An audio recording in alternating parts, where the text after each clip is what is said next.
We're going to begin with breaking news in the Bronx tonight, where an accident involving an NYPD vehicle has left nearly a dozen people injured, including police officers and children. Richard Giacobbe joins us live in the Longwood section of the Bronx with the very latest on this. Richard.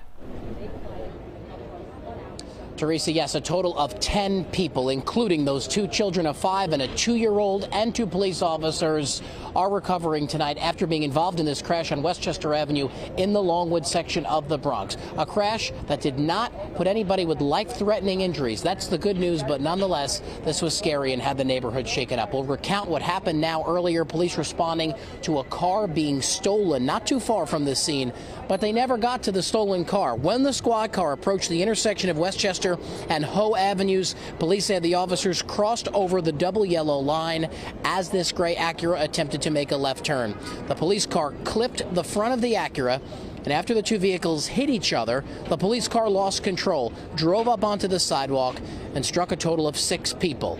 2 of the injured are children, a 5-year-old who was on the sidewalk and a 2-year-old in the Acura. The 2 police officers in their squad car also injured, along with the adult driving the Acura. Again, none of the injuries in any of the 10 people, none of them are life-threatening, but it was still scary. We don't want to see anybody injured, especially when the officers were trying to do the right thing. They were trying to prevent a crime in progress. They were trying to apprehend someone who was ready to victimize a good person in the Bronx.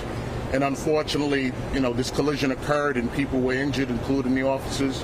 But we know that they're getting the best medical care right now. We just pray for everybody, the officers and the families. Now, police say that sirens and lights were on that squad car as it approached the intersection, and there was no chase involved here. Just a wild accident that, again, left 10 people injured, including 2 children and 2 police officers, all of them recovering tonight at Lincoln Hospital. We're live in the Longwood section of the Bronx. Richard Giacobbe, Fox 5 News. Teresa. Richard, thank you.